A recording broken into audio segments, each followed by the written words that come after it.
Welcome back to my channel. If you're new here, hi, hello, welcome. I am Sherrilyn and I'm so glad you found me. If you're not new here, welcome back. Thank you for joining me every single upload. You know I love and I appreciate you so much. If my lips look like they're gonna fall off and explode, I don't think they look so much like that, but they feel like that. I put like a gloss on, completely forgetting that it was a plumper, and I feel like it's not that bad, but when you're not prepared for it, then you're like, it's all you can focus on. So now I feel like that's just like all you can see on my face, and it probably wasn't, and now it's where you're looking. So anyways, let's get let's get right into it. All right, today we're talking about a case that I remember hearing about this a couple years ago, and when I first heard it, I thought that there was, I don't know, like room for speculation. I wasn't really sure where I was with everything. And then I watched a 3-part documentary on it on, I think it's like Hulu. For me, it was Disney Plus. And I ended it like in a worse place than I was before. So here we are as per usual, because I have to talk about it with you. Before we do that though, I have one quick message for you. I want to give a huge thank you to our sponsor today, one of my absolute favorites, an OG on the channel. Give it up for June's Journey. Was that giving Rob Dyrdek from Ridiculousness? Because it kind of felt like that. Anyways, I am sure you know by now, I cannot get enough of games. I've always been the one to pull out board games, card games, whatever it is in my family. And then when I was introduced to mobile games, it helped kind of like fill a void that I never knew I had, because then I didn't have to like hound, everyone around me to play all the time. That sounds super dramatic, but I feel like it explains things very well for me. And on top of my love of mobile games is a good mystery. And that's where June's Journey comes in, because it covers all the bases.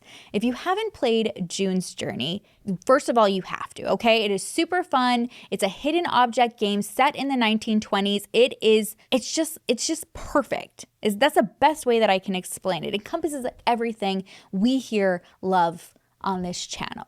You play as June Parker, who I am so glad that last time I worked with June's Journey, I mentioned that she looks like Courtney Cox, and so many of you agreed. So I'm glad that we all agree on that, and it makes her more lovable than she already is. In the game, June is investigating the deaths of her sister Claire and brother-in-law Harry, and police think that it was a murder-suicide, but June is not convinced. So she begins her own quest to cover the truth. The story is so good. Every scene is a fun new 1920s setting where you have to find these hidden clues in a different room to move forward.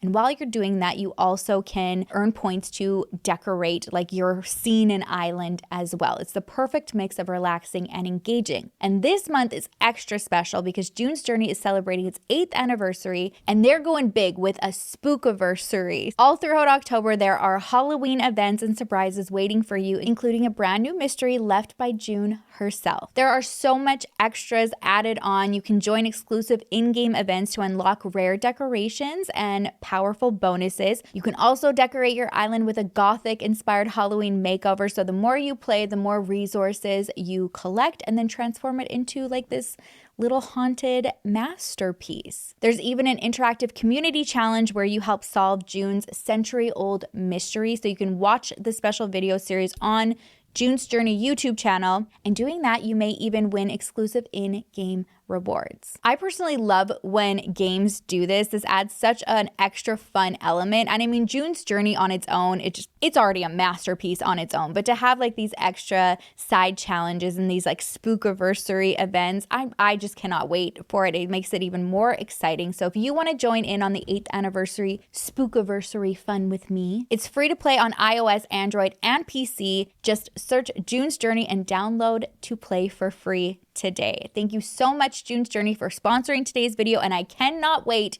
to participate in the spookiversary.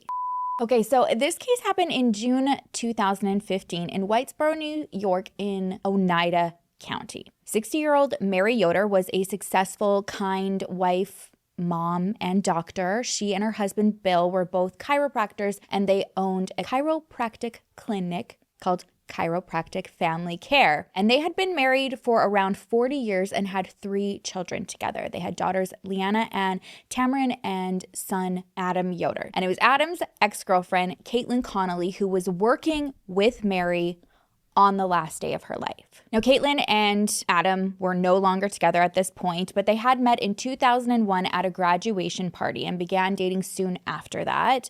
for roughly, I think, the first year of their relationship. It was described as like, I don't know, pretty positive. Over time, however, friends and family had noticed that the relationship had become quite toxic. They would do the whole on again, off again several times over 4 years together.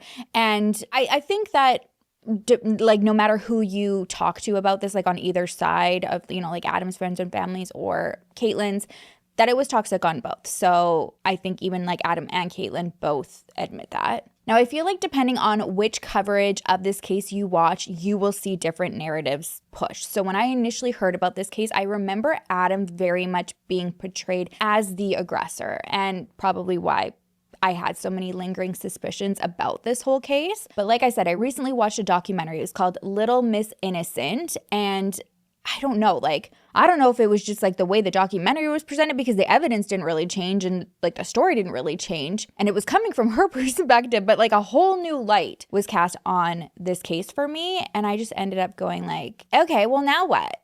In the documentary, it is primarily coming from like Caitlyn's point of view. She's interviewed throughout it, and what she and her family allege is that after this very toxic breakup finally ended, Adam was portrayed as the aggressor. She said that he stalked her after the breakup. He would be outside of her house. She expressed to family and friends that she was very scared of him, even said that she carried a pocket knife around to, you know, make her feel safe. There was even a report that was made on June 26, 2014, where she alleged that she was actually sexually assaulted by Adam and that he had his hands around her throat and kept saying that he was going to take her life. The report is extremely graphic and unsettling. Caitlyn alleges that she blacked out, and when she came to, the lights were off.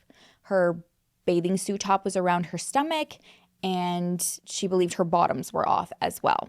She said that Adam was kneeling on her shoulders with one hand pulling her hair. Excuse me, because this is going to get quite graphic here. We're obviously going to have to like censor and edit it. The other hand was on his nether region while that was in her mouth, and he just kept saying, I'm gonna choke you.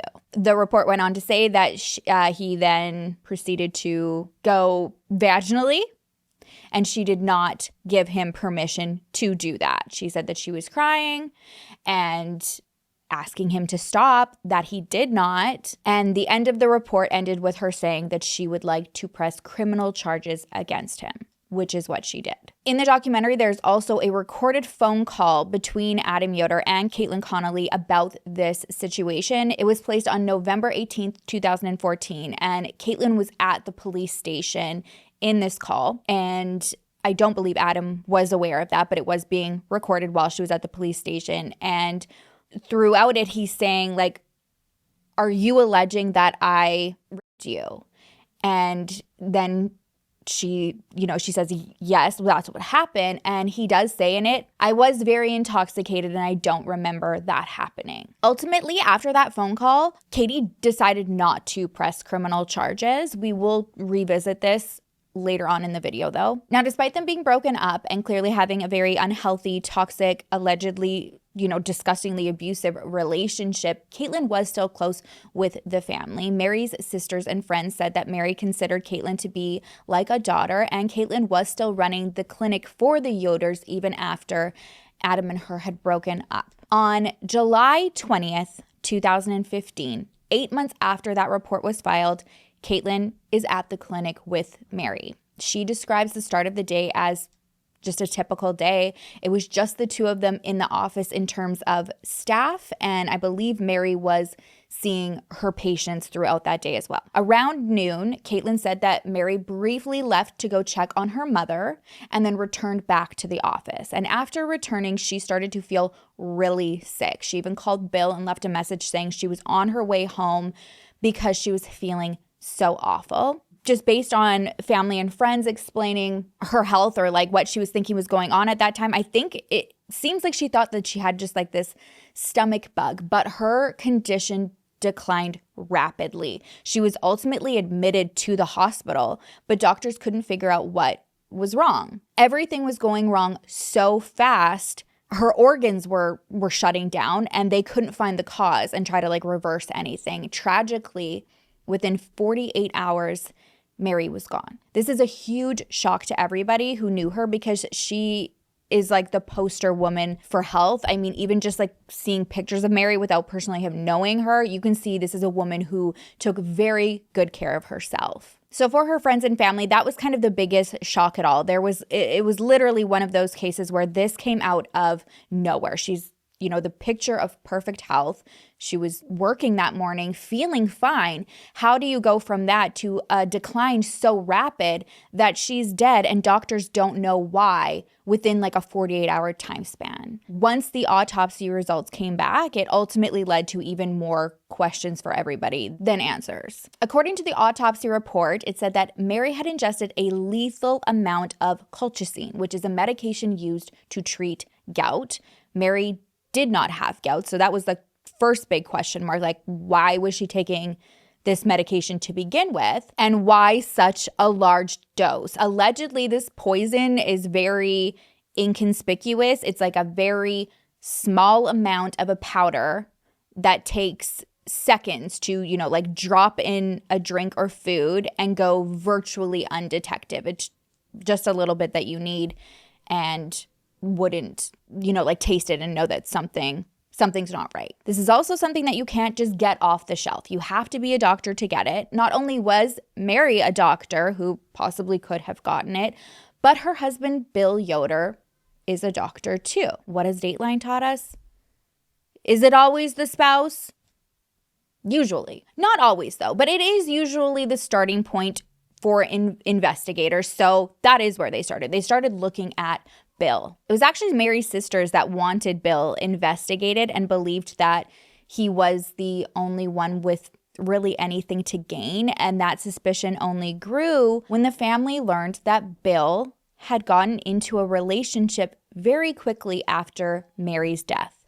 And it was someone that they all knew very well. It was Mary's sister, Kathy. They both insist that there was nothing more than them getting together through leaning on each other for support after Mary's funeral, and that through that feelings formed. But understandably, there are people who are very curious about the timeline, when that actually started, and just not really happy that there's a relationship there, period. Someone who participated in the documentary was Mary's hairdresser, and she had seen Mary a few days before she died at her hair appointment, and she said that during the hair appointment, she took a call from Bill, and there was a tense exchange.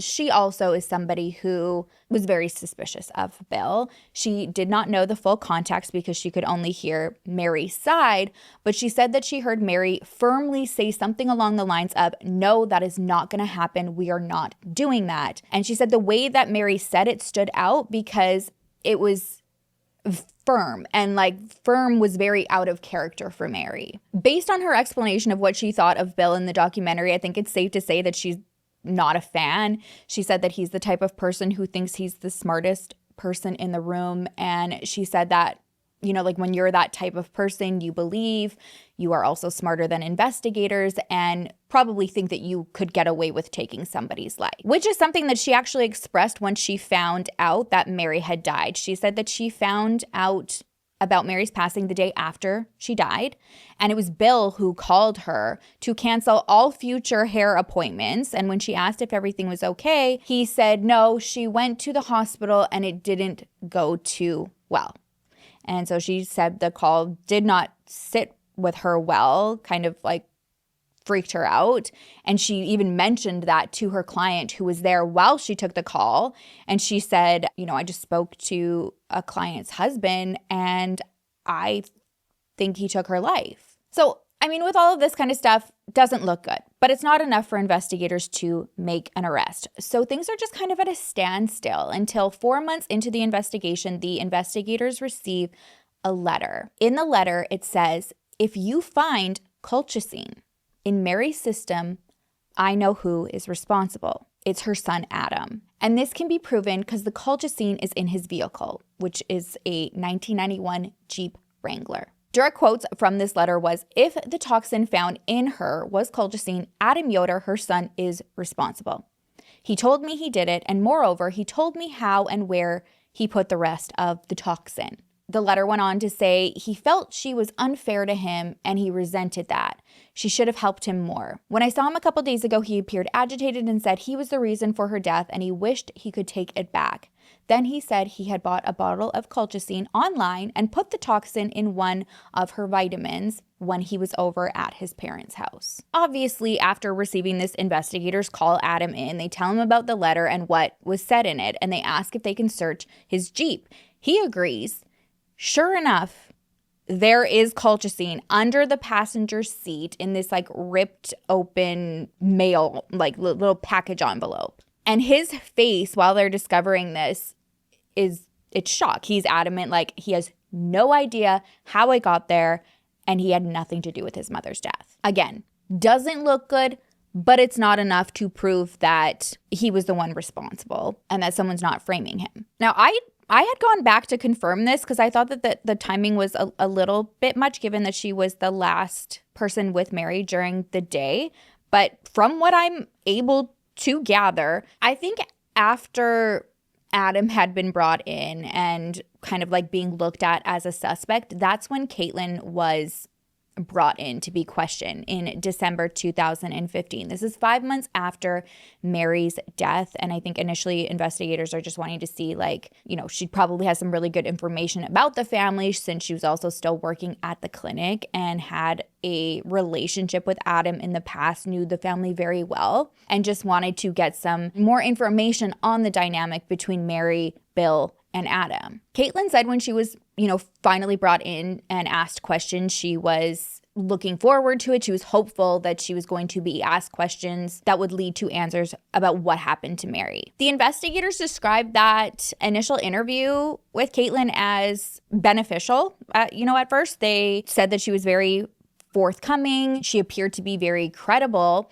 And they even said that the best description that they had of Mary and her life was from Katie. They did ask her about Mary and Bill's relationship and if she believed that he could have had anything to do with her death. And she didn't seem to have a lot of suspicions towards Bill at all, actually, but she did about Adam. A lot of the things that she was saying about Adam's character and the things that she was alluding to are also things that were mentioned in the letter that was sent to investigators. So during this interview, they flat out ask her if she's the one who wrote the letter. And initially she doesn't say yes or no, but she says, "You can't protect me." And then they turn it to, well, if it was you that wrote the letter, we need to know. Like, we need to know where this is coming from, how what type of protection you're going to need about this. Like, we can't do anything if we don't know who wrote it. And at this point, she drops a bomb and admits, yeah, she's the one who wrote the letter. And after admitting to that,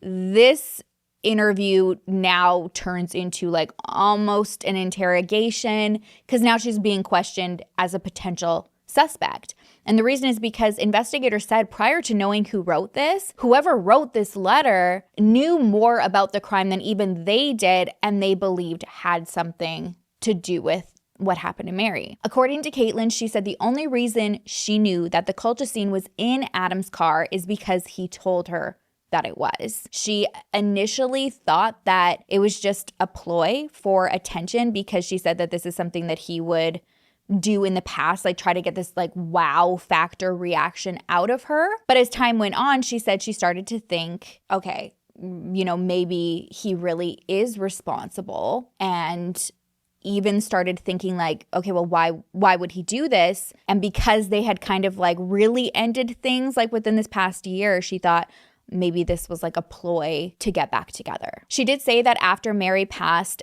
she was one of the first people that Adam called to tell her. And at the time she thought like, is he like trying to lean on me because like he thinks that we're gonna get back together? Because, like when they weren't getting closer, she said that his attitude started changing towards her and like he was, getting like really angry again. Investigators asked, okay, did he straight up admit to killing his mom? And Caitlyn said he didn't flat out come and say that he did it, but he framed it as a question like, what do you want me to say? That I killed her. And Caitlyn said that when he said that, she got goosebumps and was like, no, that's not what I want at all. But I'm like really confused, like why you're telling me these bits of information and, you know, kind of like putting the breadcrumbs down like this is what you did. The detectives go on to tell her, you know, sons usually don't kill their mothers and then go around like driving with the weapon, you know, like that they use just like hanging out in their car. And Katie adds to it and says, yeah, they also generally don't use poison. And with like this smirk, you can see on video, that's not me being dramatic. She's like, that's a lady's weapon. You know, like poison's a lady's weapon. I think the way that she tries to like explain that is kind of pointing out the obvious that things are looking like they're kind of compiled to make it look like she's more connected to what happened than Adam, and that she believed Adam was very smart and did this strategically. He wanted to make it look like she was painting him as the villain, but that she was actually the one that did it because of the poison that was used, you know, so this is like part of like the grand master plan. She is let go not long after, you know, dropping this bomb that she was the one who wrote the letter, and then gave her theories as to why Adam would have told her this or alluded to the fact that, you know, he could have been the killer, but told her about having the colchicine. It's very, very confusing. Even watching the interview, just kind of like, what the fork is going on here? So I think that that's what they needed to like kind of piece through. Meanwhile, Mary's family is also like contacting them, trying to figure out what is going on because they're behind the scenes, right? All these months are passing. They don't really know where things are at. To them, they are still very much suspicious of Bill. And when they find out that the investigators are looking at a suspect very heavily and that it's not Bill, they literally said to themselves, like, well, who could it be? And thought like, oh my gosh, like I hope it's not Katie. And one of Mary's sisters actually called the investigators and said, you know, if your new suspect is Katie, please consider the fact that there is a strong possibility that she is being framed. They, along with multiple other people who have been interviewed or asked to describe Katie, describe her as very sweet, quiet. I've heard the word meek multiple times, and no one ever had like the slightest inkling that she would be capable of taking somebody's life. Caitlyn herself says she can't even put poison in the barn to kill mice, let alone poison, you know, somebody that she looked at as a mom and a mentor. That being said, the more detectives looked into the leads that Caitlyn provided towards Adam, the more they kept leading back to her. So she's brought back in to speak to detectives and basically confronted with the fact that she is the only person that was at the clinic with Mary the day that she died, and the only person who had access, you know, aside from Mary, to the kitchen where Mary's smoothies were, which is what Caitlyn said was the only thing that she saw Mary consume that afternoon. Even Caitlyn couldn't place Adam near the drink because that afternoon he was out of town visiting his sisters. He'd actually been there for 5 days, and he only came back home when his dad called to say that Mary was in really bad shape in the hospital. During this recorded interview, Caitlyn's asked, you know, who do you think did this? And she said, I don't know. All I know that it's not me. And I was like, oh, that's a little smug. She's like, isn't it your job to find out like who did this? And they say, yeah, we have. You know, we just need to know why. And as they're saying this, Katie starts hyperventilating. And she starts gagging. And you see one of the detectives just like slide this garbage in front of her. And she's just gagging over this garbage. And he just keeps saying like, look, no remorse or like compassion, empathy, whatever. He just keeps going, why, Katie? Why? And she's just like gagging over this thing. She actually had a very similar breakdown in the documentary that I watched. So when she's asked by the producers if she wrote the letter, she said she couldn't talk about it. So we do know that she had already said on camera with the investigators, you know, that she did. But when she's asked in this interview, she can't talk about it. And then she just kind of like starts staring off and then starts crying, and then a full-on panic attack, hyperventilating. She steps off camera. She's like, I can't breathe. And then she like comes back in frame and she's like, okay, like, sorry. And she's back to smiles. At this point during this interview with the investigator, she is released again because they still just have a suspicion. And at this point, they bring in a digital forensic analysis to try to build this case for an indictment. Part of that was tracing where this colchicine came from. And they end up finding out that it was ordered from a place in California called artchemicals.com. Once they get a hold of the company, tracking down the order is relatively seamless because they have records of everything, and it's almost a smoking gun, another smoking gun that leads to Adam Yoder. So the email that was used to place that order was Mr. Adam Yoder 1990 at gmail.com. And the billing address was to be billed to the Chiropractic Family Care Clinic, care of Adam Yoder. There were records of a couple emails back and forth from Art Chemicals and this Adam Yoder Gmail account. And one of the emails from the company, from Art Chemicals, requested that the company send a letter with intent of like why they needed this poison, essentially this chemical, and then also a copy of the business license. The company said that they didn't immediately receive a copy of any of this stuff, and when they didn't receive it, they called the contact number and spoke to somebody that they described as a young female with a very soft voice. She is described as very polite, very nice, knew exactly what the caller was referring to about the order, and was able to provide some of the missing information. The Art Chemical employee said that she did get the sense that the person on the other line seemed like very nervous and almost kind of like, like giving what they, like the information that they needed and wanting to get off the phone really fast. This is also obviously like how Caitlyn is described, like very sweet, soft-spoken, kind, meek, again, is a word that I constantly see repeated to explain her. Obviously, there's no definitive way to prove that it was, Caitlyn on this call without having like a recorded Zoom facial recording of it. But a digital forensic analysis was done on multiple devices during the investigation. And one of the things that was found was that the Adam Yoder Gmail account was logged in on Katie's iPhone, communicating with Art Chemicals about this colchicine order. I mean, this could be looked at and, I'm just thinking of like in a defense attorney mentality, clearly like not even close to any form of attorney mentality. But, after you watch so many of these shows, you're like, okay, well, what's the argument? So the argument could be, well, like Adam used my phone. I told you he's very smart. He's going to try to frame me.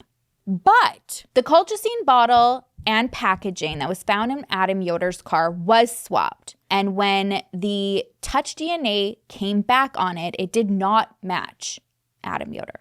It matched Caitlyn Connolly. And at this point, a grand jury indicted her on murder in the second degree on June 13th, 2016. If you thought that this was the end, take a little peek at the time remaining in this video because we are still in the thick of it. During trial, the prosecution's case was this is an ex-girlfriend who was seeking revenge on the guy who hurt her and took the person who meant the most to him, his mom. I do think that it's really important to note that when Adam's family found out, or Mary's family found out that Caitlyn was the one that was being charged, they were shocked and could not believe it.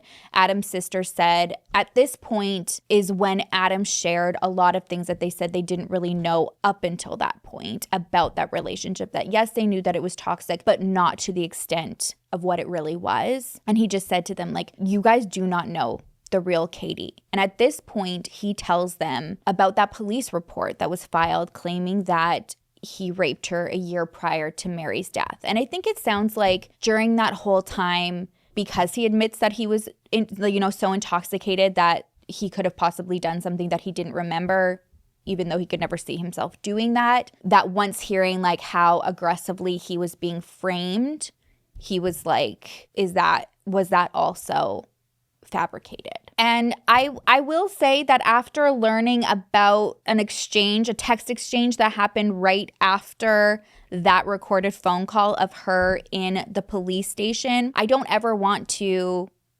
discredit somebody's story of something this, like, her report was graphic. That being said, trying to put yourself in that person's shoes, and I know, again, like, we all deal with, like, trauma, grief, all of these things very, very differently.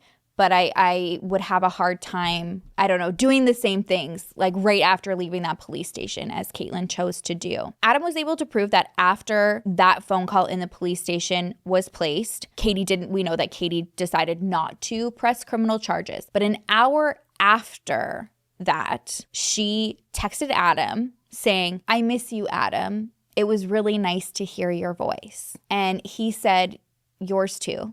And she replied, "Sorry, I was abrupt." So it was just finding that piece out. It was hard because, again, reading that report, your heart shatters, like, and you're angry and you just, like, want justice for her. And if it's true, I would still want justice for her regardless of, like, how I feel about other things about the case. Like, nobody should ever have to go through that ever. But to message, like, "I miss you, Adam. It was really nice to hear your voice," when you were just having that call, going through something that traumatic, I don't know. That's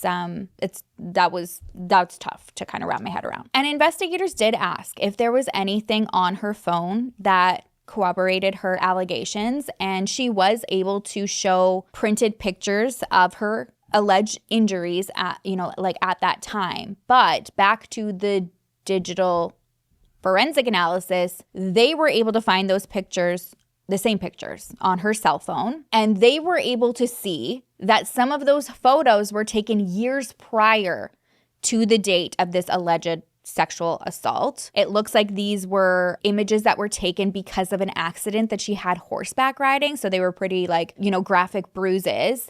And those photos were the ones that the investigators were shown, allegedly, that she had obtained during this assault. Now, even though Caitlyn had alleged that her and Adam had been apart for about a year prior to Mary's death, there definitely seemed to still be that toxic push and pull and bouts of interaction. I mean, that being one of them, reaching out to bring up a situation and put these allegations out there. And allegedly, about a month prior to Mary's death, Adam had just put his foot down and made it very clear that he was done with any form of relationship between the two of them. And at this point, for that month, he had stuck to it. There was no more pulling back towards her. So during the investigation, investigators had conducted a lot of character witness interviews about Caitlyn, because going with a motive and it seemingly being a form of revenge against somebody who had hurt her to the most extreme length, they couldn't even really make sense of it. But when they started asking people about Caitlyn's character, they were hearing from some people that they would not be surprised that she would go to extreme lengths for revenge. They were seeing a different side of Caitlyn be described, especially when it came to relationships. One witness described Katie as crazy towards another ex-boyfriend and also accused this ex of rape. This person said they also didn't want to question an allegation like that, but when Caitlyn was going through, describing what happened to them, there was just no emotion behind it at all. It was just very matter of fact, transition. So yeah, that happened, which, hey, some people could deal with trauma like that. I want to make that clear. It was also said that when it came to boyfriends in general, Katie was very possessive and quote unquote crazy if they broke up with her and would do unstable things for attention. Katie didn't take the stand to address any of this stuff or, defend her character, but she kind of did in the documentary. And she was asked, if there had been any other sort of dramatic breakup that she had prior to her and Adam. And she denies ever really being on the dating scene. So she's kind of alluding to whoever said that is a liar. She said that really the only romantic relationship that she had been in was was Adam. Anything prior to Adam was not like a big dramatic ending, and described herself as a very chill person. She did say that quite a bit in the documentary. You know, she's just like a very, very calm, cool, collected type gal. Another thing that she addressed and disputed in the documentary was the art chemical employee who testified that she had talked to a female who was soft-spoken, nervous, knew exactly about this order, believed that it was Katie. And Katie says not only was it not her on that call, but she said that she would be willing to bet the keys to the front gate that this employee never even called the office. She also claimed that the phone records from the office were never pulled, and had that been done, that would either prove or disprove her allegations. And I mean, true. If that is true, then she is speaking the truth. Like, it would prove or disprove. So that is kind of like what she, I don't know, kind of her rebuttal. Wasn't during trial, it was during this documentary, but I think kind of gave, maybe like for me, I was like, okay, now I was given more context because those things weren't answered during the trial. It was like more like circumstantial evidence, but also didn't, again, like I just had more questions.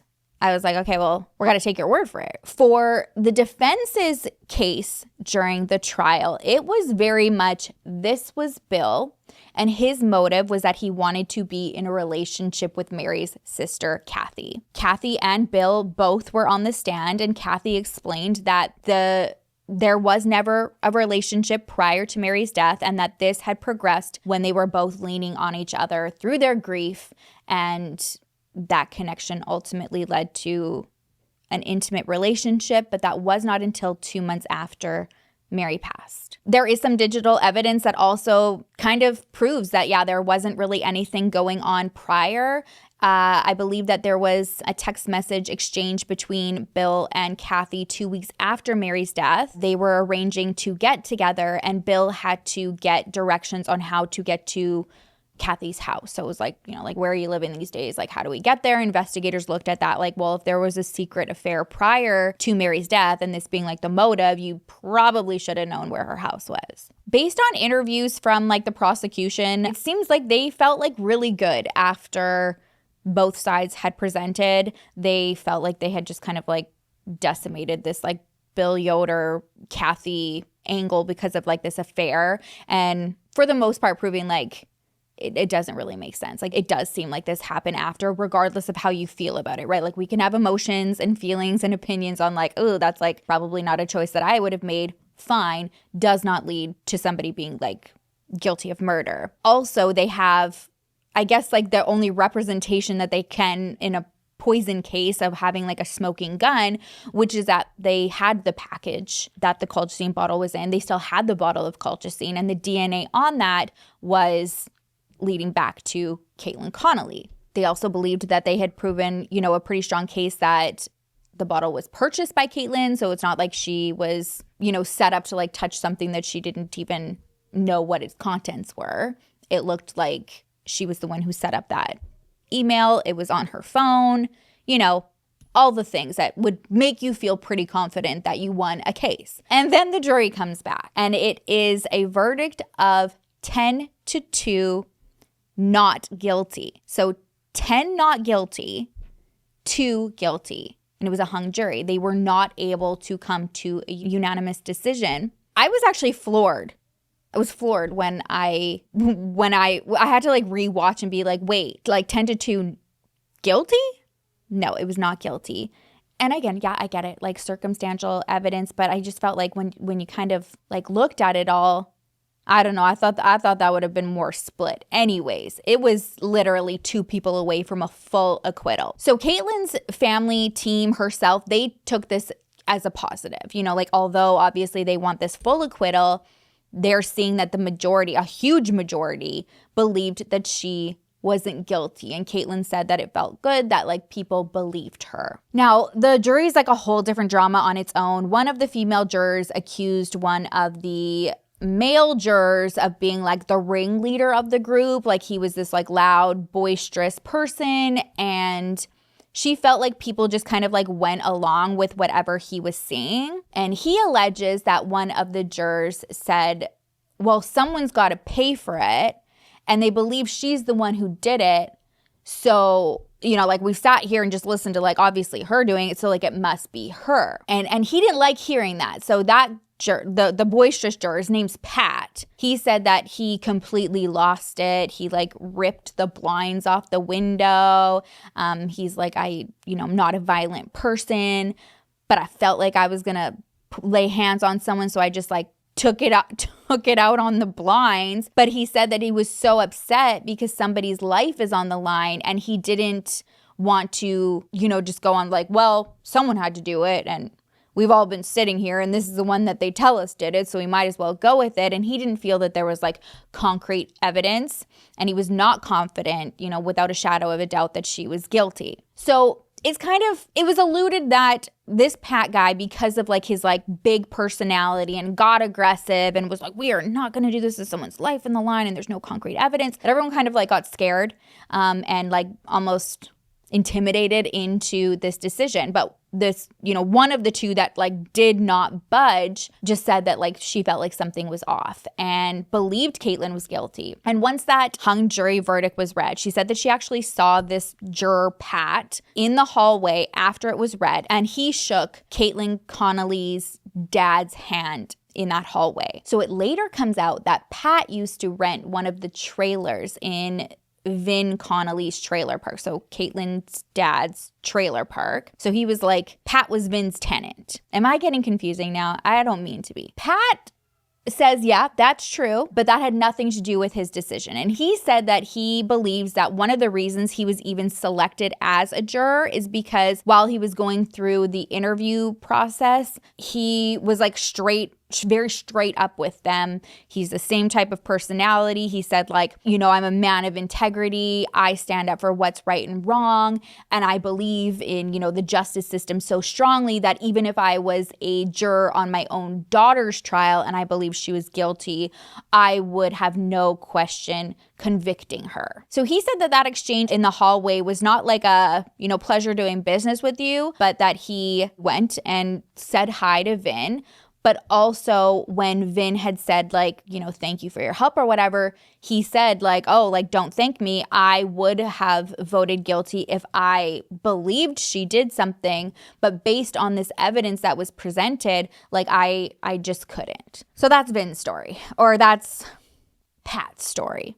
The Pat and Vin saga. Now, since the jury was hung, the prosecution said, okay, well, we are going to try her again. And at this point, the investigators, although like bummed out that there's no conviction on the first go, felt like, okay, well, this might potentially be a positive thing because it allowed them to go and investigate even deeper to support the evidence that they had. Because they're like, all right, well, obviously something's missing. We believe this is how and why this was done. We have some evidence that proves that, but we need to really hammer that in even further. So one of the opportunities that they had at this point was to examine Adam Yoder's laptop. So now they're pulling in also his electronics. On Adam's laptop, they say that they find kind of a treasure trove of information.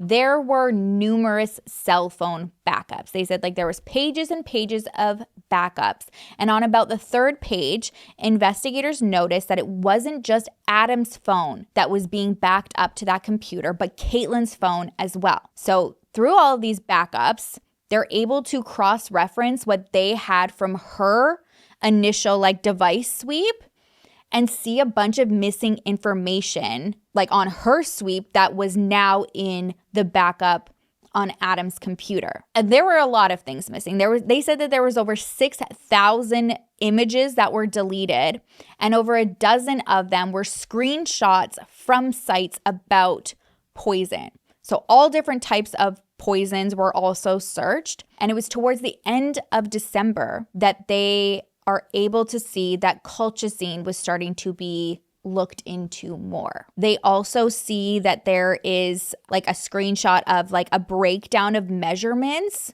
to see what the lethal dose of colchicine would be against what Mary Yoder's body weight and height was, which is diabolical, just to ensure that you've got everything right. They also came across a note in the, the notes app, and then, a note from the notes app So the note is just the Adam Yoder Gmail account, like the Mr. Adam Yoder 1999 at gmail.com. And then right after it, it just says A is, rhymes with A, G-A-Y. I don't like saying the word because, like, not in negative contents like that. So the investigators are like, what? After looking at it, they're like, oh my God, is that do you think that's the password? Like A is, and yeah, plug it in. Sure enough, that's the password to that Mr. Adam Yoder at gmail.com. A is the password. I feel like it's like, and this is kind of where I go back to like the framing thing, because I'm like, Caitlyn, if it was, you know what I mean? Like, I'm just like, or is it, like it did, I don't know. No, I do. I'm pretty firm on my decision now. Anyways, again, in this second trial, Caitlyn did not take the stand in her defense to try to like explain any of these things. She denied it though in the documentary. And she did say like, she kind of like said like, for me thinking like, is it like the framing? She's like, yeah, like that is what it was. I've never used the term gay as a slur. She said that it doesn't like fit into her vocabulary, but it does very much describe something Adam would do. She said that Adam used to live with a bunch of guys at one point, and she would hear a lot of them use that as like a slur. She was also asked about the backups. And remember this, because we're gonna go through some emotions in a little bit when it comes to the backups and have some bombs being dropped. So just remember this part, okay? So she's asked about the backups, saying, that the backups showed searches for lethal poisoning and what that was about. Her explanation in this documentary was, that means nothing to me. I don't know what it is. And so the interviewer, makes it very clear. So you're saying that you never looked up lethal poisons? And she said, I don't really have a reason to search up lethal poisons. And that is something that I, after rewatching it, noticed. It was kind of like when there was like directed questions pointed at her, it was kind of always like, I don't have reasons to do that. That's not my character. It was never like a flat out denial. It's like, I don't know what that means. I would never have a reason, or like I'm a kind person. I'm a nice person. You know what I mean? It's like, okay, is it yes or no? Just give me the answer, Caitlyn. Something that I found very interesting in this retrial, second trial, was that there was a definite switch up, including the fact that Caitlyn had a new defense attorney, which I found surprising, because it's like, it's not uncommon to look at like different angles in retrials, but generally it's still kind of like along the same premise. You're just going to go like deeper into the evidence to support that theory, like the prosecution was kind of like looking forward to doing for themselves. But also like with the numbers, like of a 10-2 verdict, or not verdict, hung jury for the defense, to like switch up the defense. Also, I found that like a little curious, because it was like, well, you were kind of like onto something. But the defense strategy and their motive and the case that they presented was completely different than the first trial. So in that first trial, the defense's angle was accusing Bill of being responsible for Mary's death. And we come out with the 10-2 hung jury for her not being guilty. Those numbers personally show, like, to me, I would think like, all right, well, we're on the right track. We just need to dig a little deeper. To me, they had like less work to do than the prosecution, but that is not what they did. They did not try to like go deeper into that theory. In this trial, the defense went after Adam and accused him of setting Caitlyn up and framing her. I think that there's multiple problems with this, but one of them being that if you're going to put a theory out there like that, and that you have both parties like electronics that are being poured through, you would think that you would want to make sure that what you're going to allege is also going to match up with the digital forensic files to back up this theory, which it didn't. Ultimately, what the digital footprint showed was that Caitlyn was becoming increasingly vengeful towards Adam in the month leading to Mary's death, and it showed that Adam was very much not interested in rekindling anything with her, doing this back and forth anymore. He also was not physically near the area at all when his mom died, but he also had no motive for taking somebody who everybody describes, like, if people wanted to say like, attack Adam's character, that was one thing, but from what I was able to see at least, everybody agreed that Mary Yoder, his mom, was his favorite person. And to me, that's what I stick on. It's like, make it make sense. If we're going to play with the idea that Adam had that much hate in his heart for Caitlyn, why would he choose his own mom? You know, like, it can't be all of these things. First, it's okay, did he do this because he wanted attention and wanted to get me back so that, like, I could console him about his mom's death? Now it's like, I'm vengeful and I'm wanting to frame you for something because I don't want to be with you anymore. You know, like, or if you're wanting to hurt somebody, why would you choose your own mom? Why not like her mom to hurt her? It makes no sense. And that's really what the prosecution tried to bring forward, that Adam being responsible for taking his mother made absolutely no sense. And what this really was, even though it would be hard to look at and just like accept and understand, was that this is like one of the most cold-blooded murders they've ever seen, and that this was somebody officially pulling away from an extremely toxic relationship and Caitlyn wanting to hurt him as much as she possibly could because of how hurt she was over everything, and that this was calculated and planned out and vengeful, and she wanted to take the person that meant the most to Adam in his life, which was his mother, and not only do that, but then try to frame him for it. And if that's true, it means that Mary is quite literally the most innocent victim like you could ever really have in a murder case. Like I said, I've been all over the place with this, this case. I've thought a lot about it. And I absolutely think that it is like icky AF that Bill and Kathy got together. But I do believe, based on evidence that we have seen, that this relationship did start after Mary's death. And regardless of Bill's likability, that is another thing that has been brought up. Like, he's, I kind of probably would assume even patients would explain him as somebody who's not really having like good bedside manner. That being said, this isn't, to me, appears like your husband did it scenario. And if it was him, you would have to look at so many things. You'd have to explain the letter. I always go back to the letter too, that was sent to the investigators. We already know that Caitlyn sent it. Like, she admitted that.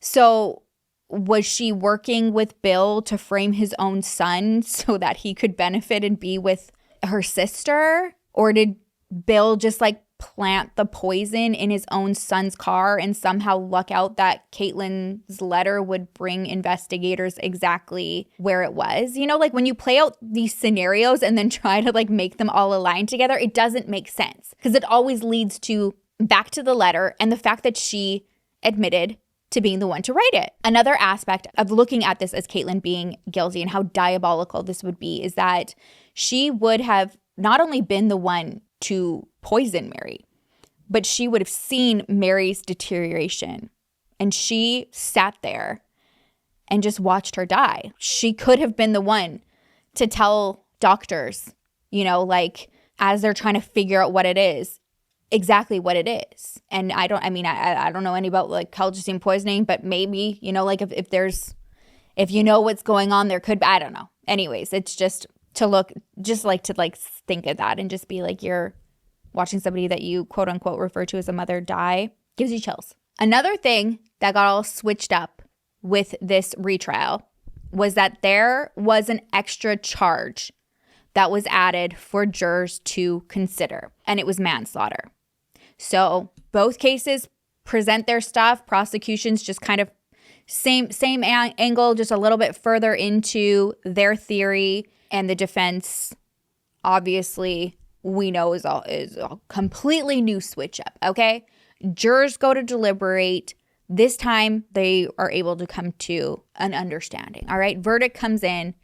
She's found not guilty of murder in second degree, but guilty of manslaughter. So that new manslaughter charge that was added, they decided to go with that, which I would have loved to be like a fly on the wall when that decision was made. I guess, yes, like for the prosecution to be like, okay, we really just don't want to risk like a retrial and putting the family and everybody through this again. But for me, like manslaughter, it is such a like, I know that there like can be charges like, years and years and years as the charge for it. But the charge itself just sounds almost like a slap on the wrist, like a oopsie. When I think of poison, that's very intentional. It's very personal. Same like knife, like knife crimes or stabbing, knife crimes. Why? I'm so thankful that you guys keep coming and tuning in, but I do have to question your decisions sometimes because why? I love you though. But like stabbings, like that is so personal and close. I was watching Scream with my close family and friends this weekend, and that I think it was Cass that said something about that. She was just like think about stabbing. I was just like, yeah, like when we're watching like, Ghostface, and it's just like it's all like the stabbing, like you got to get close in there. Anyways, I feel the same about poison. Like that manslaughter was just like, it's not like oops, like oh yeah, it was unintentional. I was trying to just a little bit, just get her a little bit sick so that my boyfriend would come back to me. It's like, but then are we looking at all the evidence presented here? Because if this is what we're going based off of, so you are like your decision is guilty based on the evidence that's been presented. And we are seeing like the searches that are, leading to colchicine, the typing out and figuring out the amount needed based on Mary's weight. Like this is premeditation to me, people. Anyways, I wasn't there. Okay. What's done is done. So she was found guilty on November 6th, 2017, and she was sentenced to 23 years in prison. So that kind of goes back to being like, yes, it's, manslaughter is not going to be like a 5-year sentence. She was sentenced to 23 years in prison. Fast forward to January 2025. This year, if you're watching from the past, no. If you are watching from the past, future. If you're watching from the future, we're in September 2025. Again, if you're watching from the past, this is just your chance to just maybe reach out to me and be like, Sherrilyn, I don't know how by the year 2025 you will have accumulated the support that you have, but you should be thankful for it. And for that, I would say, hey, thank you. And I am. Anyways, January 2025, her conviction is overturned.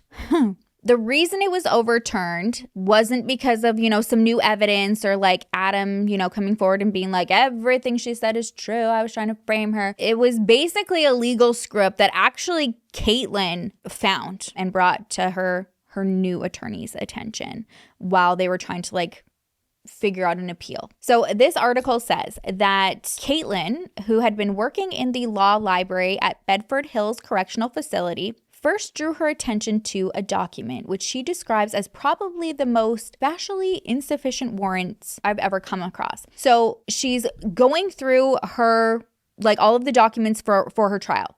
And she comes across the warrant that was issued to allow investigators to access her phone. And they discovered that the warrant that was issued was only one that allowed them to take her phone and then return it to a judge. Instead, they took the phone and dug through it to get all of their evidence.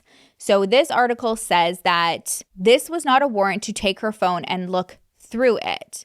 What needed to be done is 2 separate warrants should have been issued. One to take the phone and then one to actually search her phone. So in 2022, her new lawyer filed a motion seeking an overturn of her conviction and claimed that insufficient assistance of counsel and raised a series of issues about her defense. One of them obviously being like Caitlyn's defense attorney, his failure to challenge that warrant on the grounds of it being overbroad. Like they overstepped like what their warrant allowed them to do and didn't get that second one. So there was actually some back and forth. I think in 2004, a judge who was like looking at the appeal was like, no, like it is what it is kind of thing, and like rejected it. And then they filed again. And at this point, yes, they did believe that. And I think her attorney also admitted that like, yeah, I probably should have stopped this and the outcome could have been different here. I mean, really, like, would it have been like more time would have been bought for that? I don't know. I don't know what that would have looked like. There's a lot of situations and scenarios that we can play out here right now. But yeah, her defense attorney was like, yeah, I do admit that I should have like stopped that. I should have caught that warrant only allowed for this, and that, not having that information that was presented at trial obviously could have changed the outcome of this case. So basically, they threw out her conviction, saying that her right to a fair trial was violated. And she was released February 4th, 2025. 2025. That's a future. So as of today, that's kind of where we're at. The town that they live in is very divided. Like literally, if you watch the documentary and like you hear from people, it's like 50-50. I think it definitely seems to be more people not wanting to believe it, because that means that like the motive would literally be about a breakup that you are taking horribly and trying to get back at your ex-boyfriend. However, that is exactly what, like the digital forensic evidence in the documentary seems to prove. And even like those specialists that were interviewed in the documentary, they're like, no, based on like what we have seen, regardless of, the way that everything went by with the warrant, it to them shows that what they call Caitlyn to be is a sociopath who was actually able to like disassociate from the reality of her actions, like, and the possible consequences, like, as things were playing out in that moment. Meaning, like, as she's, carrying all of this out, planning all of this, it was like almost like she was able to like disassociate and disconnect like from the reality of what she was actually doing and not even thinking about like the consequences. It was just like, I'm determined this is what I'm going to do. That being said, to this day, I believe some of Mary Yoder's family still do believe that Caitlyn was not involved, and that it's so hard for them to even think about that because Mary truly did like love her like a daughter. So again, that could also be like, you don't want to look at like somebody that you know and that your sister like loved and cared for so much being the one that's like responsible. Now, her family has set up a website for Katie supporters, and I went and checked it out. One of the sections on there it's called Reasonable Doubt. And I will say that the site probably tipped me more towards her guilt than her innocence, if I'm going to be 100% honest. And that's kind of like awkward because I know like sometimes like family and friends like will come across videos. So like I don't mean that in like a super offensive way, but like just like that's like 100% like if I'm going to be honest, that's how I felt. Because like I see like a lot, I do see like a lot of support sites for people who do end up being innocent, and on them you see so much like actual evidence, documents, files that prove, why they feel that way. For this website, their arguments are basically like combing through the trial theories in this like chaotic Word document, and then they just are trying to like play with the possibility that Adam and Bill could also be guilty. And it's like Bill separately, Adam separately, Bill and Adam. Did I say Adam? I hope I said Adam. Bill and Adam like possibly guilty together. Like it's super confusing and not a lot of backing up of the theories and feelings. Again, it just kind of reading through it, I always kind of go back to like the letter and the digital evidence that was presented. And in order to believe, their theory of Bill and Adam, or Bill separate, Adam separate, I don't know. You have to believe like so many different scenarios. Like what did Bill try to frame Adam and then ended up just lucking out with Caitlyn being guilty and it looking like Adam was trying to frame Caitlyn? Like it's so confusing. Or if it was Bill and Adam together, you would have to believe that like this husband conspired with his son to frame the ex-girlfriend who ran their practice and was still looked at like a daughter, and that the son agreed for the dad to kill his own mom. Like it makes no sense. It's really overwhelming to just be like it was really overwhelming to be in the website. So anyways, as of today, September 2025, Caitlyn's conviction is overturned. I don't know how long that will be for. I would assume that she will be retried for a third time. I don't know what will be presented at that point from both sides, given like the whole like warrant debacle. Very interested to see like how I'm interested right now to see how that's like playing out behind the scenes, because it's clear that the prosecution is like very set on their belief of what happened. And something like a warrant would probably be like extremely frustrating of like, okay, like how do we tackle a retrial and a new conviction here? At the end of the day, I think, I don't know, the heartbreaking fact is that no matter who is responsible in this case, Mary is so freaking innocent. I mean, like all victims are, but like when you just look at it, it's like a pawn, like an unsuspecting pawn, just so innocent that your life is used as collateral damage. And that would be in any situation. I'm not specifically saying like Caitlyn. I'm saying in any of these scenarios, that is what this is. Mary, we know she lost her life. That is not to be disputed. And no matter who is responsible for it, she was collateral damage in someone's sick motive. And for that, I hope that the person who is responsible for being that heartless and evil gets the justice that they deserve.